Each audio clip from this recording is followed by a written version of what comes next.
Hello friends, कैसे हैं आप लोग। आशा करते हैं अच्छे होंगे। तो देखिए, आज के इस वीडियो में हम लोग सीटेट 2026 के लिए हिंदी से 30 मोस्ट रिपीटेड क्वेश्चन जो प्रीवियस ईयर में पूछा गया प्रश्न है, उस प्रश्न को हम लोग डिस्कस करेंगे। आप लोग वीडियो को लास्ट तक जरूर देखें। क्वेश्चन नंबर 1 है, भाषा के 4 प्रमुख कौशल में कौन सा कौशल शामिल नहीं है। तो देखिए, भाषा के कितने कौशल है? 4 कौशल है। कौन कौन? सुनना, बोलना, पढ़ना और लिखना। तो इनमें कौन जो है भाषा के कौशल नहीं है? वह गणना जो भाषा के कौशल नहीं है। एक का राइट आंसर क्या होगा? Option number D. Question number 2 है, भाषा सीखने में सबसे पहले कौन सा कौशल विकसित होता है? लेखन, पठन, श्रवण या व्याकरण। तो आप लोग एक ट्रिक याद रखिएगा, शुभोपली। क्या? शुभोपली। पहले क्या बच्चा में विकसित होता है? सुनना, तब क्या करता है? बोलना, तब पढ़ना, तब क्या? लिखना, तब क्या होता है? लिखना। तो शुभोपली से याद रख सकते हैं कि भाषा में सबसे पहले कौन सा कौशल विकसित होता है?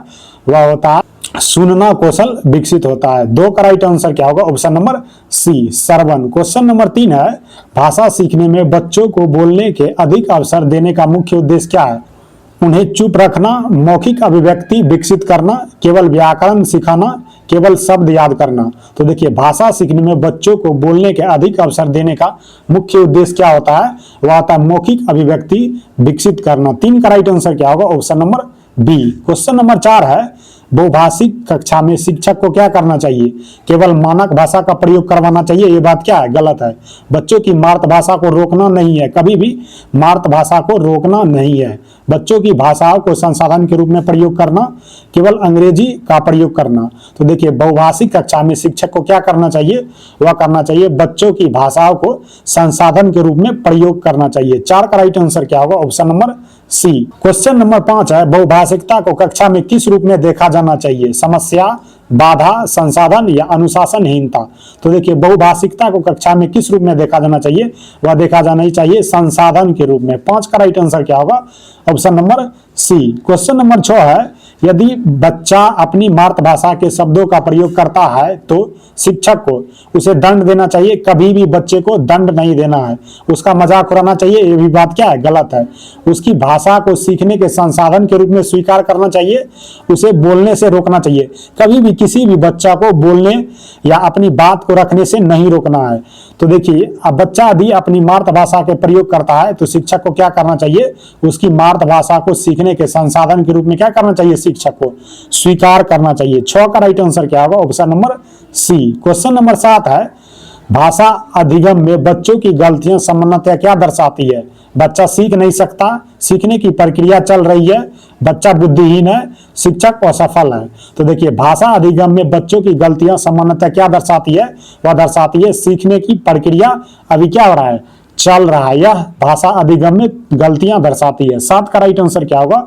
Option number B. Question number 8 है, त्रुटि विश्लेषण का मुख्य उद्देश्य क्या है? बच्चों को दंड देना, बच्चे की गलतियां गिनना, सीखने की कठिनाई को समझना, बच्चे को कक्षा से बाहर करना। तो देखिए, त्रुटि विश्लेषण का मुख्य उद्देश्य क्या होता है? 8 का राइट आंसर क्या होगा? आप लोग कमेंट कीजिए 8 का राइट आंसर क्या होगा। जरूर कमेंट कीजिएगा 8 का राइट आंसर क्या होगा। क्वेश्चन नंबर 9 है, बच्चा बार बार वर्तनी की गलती करता है, शिक्षक को सबसे पहले क्या करना चाहिए? उसे डांटना चाहिए, कारण जानने का प्रयास करना चाहिए, अंक काटने चाहिए, उसे लिखने के से रोकना चाहिए। तो देखिए, बच्चा यदि बार बार वर्तनी की गलती करता है तो शिक्षक को सबसे पहले क्या करना चाहिए? वह करना चाहिए वर्तनी गलती का करने का कारण जानने का प्रयास करना चाहिए शिक्षक को। 9 का राइट आंसर क्या होगा? Option number B. Question number 10 है, भाषा शिक्षण में व्याकरण का सबसे उचित स्थान क्या है? केवल परिभाषा याद करवाना, केवल परीक्षा के लिए पढ़ना, केवल नियम रटाना, भाषा के प्रयोग के संदर्भ में सिखाना। तो देखिए, भाषा शिक्षण में व्याकरण का सबसे उचित स्थान क्या है? वह है भाषा प्रयोग के संदर्भ में सिखाना। 10 का राइट आंसर क्या होगा? Option number D. Question number 11 है, व्याकरण शिक्षण का सर्वोत्तम तरीका कौन सा है? संदर्भ और भाषा प्रयोग के माध्यम से समझाना, केवल अभ्यास पुस्तिका करवाना, केवल परिभाषा लिखवाना, नियम रटवाना। तो देखिए, व्याकरण शिक्षण का सर्वोत्तम तरीका कौन सा होगा? वह होगा संदर्भ और भाषा प्रयोग के माध्यम से व्याकरण को समझाना। 11 का राइट आंसर क्या होगा? Option number A. Question number 12 है, पठन बोध का मुख्य उद्देश्य क्या है? केवल उच्चारण करना, तेज आवाज में पढ़ना, पाठ के अर्थ को समझना, शब्दों को रटना। तो देखिए, पठन बोध का मुख्य उद्देश्य क्या होता है? वह होता है पाठ के अर्थ को समझना। 12 का राइट आंसर क्या होगा? Option number C. Question number 13 है, पठन बोध विकसित करने के लिए शिक्षक को क्या करना चाहिए? केवल पाठ पढ़वाना, केवल कठिन शब्द लिखवाना, केवल शब्दार्थ याद करवाना, पाठ से संबंधित प्रश्न एवं चर्चा करवाना। तो देखिए, पठन बोध विकसित करने के लिए एक शिक्षक को क्या करना चाहिए? वह करना चाहिए पाठ से संबंधित प्रश्न एवं क्या करना चाहिए? बच्चों को चर्चा करवाना चाहिए। 13 का राइट आंसर क्या होगा? Option number D. Question number 14 है, पढ़ते समय बच्चों का अनुमान लगाना किस कौशल का संकेत है? अर्थ निर्माण, यांत्रिक पठन, केवल लेखन, केवल उच्चारण। तो देखिए, पढ़ते समय बच्चों का अनुमान लगाना किस कौशल का संकेत है? या कौशल का संकेत है अर्थ निर्माण का संकेत है। 14 का राइट आंसर क्या होगा? Option number A. Question number 15 है, पठन में पूर्व ज्ञान का क्या महत्व है? केवल परीक्षा में उपयोगी, कोई महत्व नहीं, केवल व्याकरण सीखने में उपयोगी, अर्थ समझने में सहायता करता है। तो देखिए, पठन में पूर्व ज्ञान का क्या महत्व होता है? वह जो है अर्थ को समझने में क्या करता है? पूर्व ज्ञान सहायता करता है। 15 का राइट आंसर क्या होगा? Option number D. Question number 16 है, लेखन कौशल के विकास के लिए सबसे उपयुक्त गतिविधि कौन सी है? केवल नकल करवाना। देखिए, कभी भी नकल करवाने से लेखन कौशल विकसित नहीं होता है। केवल शब्द रटवाना, केवल अक्षर लिखवाना, स्वतंत्र रूप से लिखने के अवसर देना। तो देखिए, लेखन कौशल के विकास के लिए सबसे उपयुक्त गतिविधि कौन सी होगी? वह होगी स्वतंत्र रूप से लिखने के अवसर देने से बच्चों में लेखन कौशल का क्या होगा? विकास होगा। 16 का राइट आंसर क्या होगा? Option number D. Question number 17 है, बच्चों के लेखन में त्रुटियों को सुधारते समय शिक्षक को क्या करना चाहिए? रचनात्मक प्रतिक्रिया देना, हर गलती पर दंड देना, बच्चों के लेखन फाड़ देना, केवल लाल निशान न करना।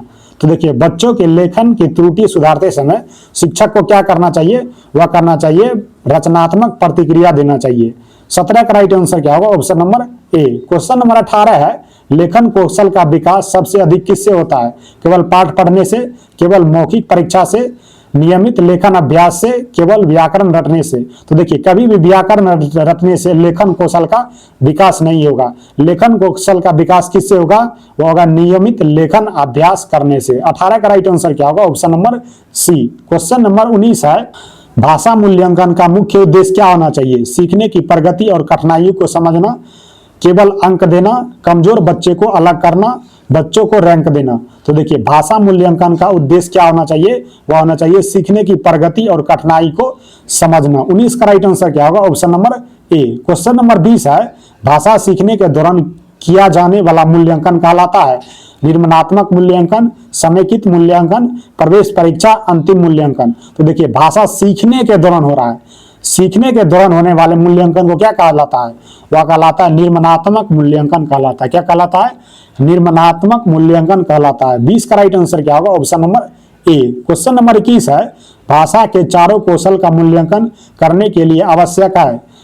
केवल लिखित परीक्षा, केवल बहुविकल्पीय प्रश्न, केवल मौखिक परीक्षा, विभिन्न प्रकार की गतिविधियां। तो 21 का राइट आंसर क्या होगा? आप लोग कमेंट कीजिए 21 का राइट आंसर क्या होगा। क्वेश्चन नंबर 22 है, निदानात्मक मूल्यांकन का उद्देश्य है? केवल अंक देना, कठिनाइयों की पहचान करना, बच्चों को रैंक देना, बच्चों को पास करना। तो देखिए, निदानात्मक मूल्यांकन का उद्देश्य क्या होता है? वह होता है कठिनाई की पहचान करना और फिर उसमें क्या करना? सुधार करना। यही क्या होता है? निदानात्मक मूल्यांकन का उद्देश्य होता है। 22 का राइट आंसर क्या होगा? Option number B. Question number 23 है, उपचारात्मक शिक्षण कब दिया जाता है? कठिनाई की पहचान के बाद, केवल प्रतिभाशाली बच्चों के लिए, केवल वर्ष के अंत में, परीक्षा से पहले। तो देखिए, उपचारात्मक शिक्षण कब दिया जाता है? वह दिया जाता है कठिनाई की पहचान के बाद। क्या दिया जाता है? उपचारात्मक शिक्षण दिया जाता है। 23 का राइट आंसर क्या होगा? Option number A. Question number 24 है, यदि किसी बच्चे को पढ़ने में लगातार कठिनाई हो रही है तो शिक्षक को कठिनाई का निदान करके उपचारात्मक गतिविधि करना चाहिए, उसे पढ़ने से मुक्त कर देना चाहिए, उसे अधिक दंड देना चाहिए, उसे कमजोर घोषित करना चाहिए। तो देखिए, यदि किसी बच्चे को पढ़ने में लगातार कठिनाई हो रही है तो शिक्षक को क्या करना चाहिए? वह करना चाहिए कठिनाई का निदान करके उपचारात्मक गतिविधि करना चाहिए। क्या होगा? Option number A. भाषा सीखने में सबसे प्रभावी वातावरण कौन सा है? संवाद एवं सहभागिता वाला वातावरण, पूर्ण मौन का वातावरण, भय का वातावरण, केवल शिक्षक केंद्रित वातावरण। तो देखिए, भाषा सीखने में सबसे प्रभावी वातावरण कौन सा होगा? वह होगा संवाद एवं सहभागिता वाला वातावरण से जो है भाषा सीखना सबसे अधिक प्रभावी होगा। 25 का राइट आंसर क्या होगा? Option number A. Question number 26 है, भाषा शिक्षण में कहानी सुनाने का प्रमुख लाभ क्या है? सुनने, समझने और अभिव्यक्ति कौशल का विकास, केवल लिखावट सुधार, केवल मनोरंजन, केवल व्याकरण याद करना। तो देखिए भाषा शिक्षण में कहानी सुनाने का मुख्य लाभ क्या होता है? वह होता है सुनने, समझने और अभिव्यक्ति कौशल का विकास होता है। 26 का राइट आंसर क्या होगा? Option number A. Question number 27 है, बच्चों को भाषा सीखने में सबसे अधिक सहायता किससे मिलती है? केवल नियम याद करने से, सार्थक भाषा प्रयोग के अवसर से, केवल परीक्षा से, केवल गृह कार्य से। तो देखिए बच्चों को भाषा सीखने में सबसे अधिक सहायता किससे मिलती है? वह मिलती है सार्थक भाषा के प्रयोग के अवसर देने से। 27 का राइट आंसर क्या होगा? Option number B. Question number 28 है, भाषा कक्षा में शिक्षक द्वारा बच्चों से खुले प्रश्न पूछने का उद्देश्य है केवल सही उत्तर प्राप्त करना, केवल अंक देना, बच्चों की सोच और अभिव्यक्ति को बढ़ावा देना, कक्षा को शांत रखना। तो देखिए भाषा कक्षा में शिक्षक द्वारा बच्चों से खुले प्रश्न पूछने का मुख्य उद्देश्य क्या होता है? वह होता है बच्चे की सोच और अभिव्यक्ति को क्या करना? विकसित करना। 28 का राइट आंसर क्या होगा? Option number C. Question number 29 है, यदि बच्चे अलग अलग भाषाई पृष्ठभूमि से आते हैं तो शिक्षक को भाषाई विविधता का सम्मान करना चाहिए, केवल एक भाषा को महत्व देना चाहिए, बच्चों को अलग अलग बैठाना चाहिए, मातृभाषा पर प्रतिबंध लगाना चाहिए। यदि बच्चे अलग अलग भाषाई पृष्ठभूमि से आते हैं तो शिक्षक को क्या करना चाहिए? वह करना चाहिए भाषाई विविधता का सम्मान करना चाहिए। 29 का राइट आंसर क्या होगा? Option number A. Question number 30 है, भाषा शिक्षण में सबसे उपयुक्त दृष्टिकोण कौन सा है? रटने पर आधारित, केवल परीक्षा आधारित, बच्चे के सक्रिय सहभागिता और अर्थ निर्माण पर आधारित, शिक्षक केंद्रित। तो देखिए भाषा शिक्षण में सबसे उपयुक्त दृष्टिकोण कौन सा होगा? वह होगा बच्चे के सक्रिय सहभागिता और अर्थ निर्माण पर आधारित। 30 का राइट आंसर क्या होगा? Option number C. आप लोग बताइएगा 30 में से आप लोग का कितना प्रश्न सही हुआ। वीडियो अच्छा लगा तो लाइक करें, चैनल को सब्सक्राइब जरूर करें और दोस्तों को शेयर जरूर करें। धन्यवाद।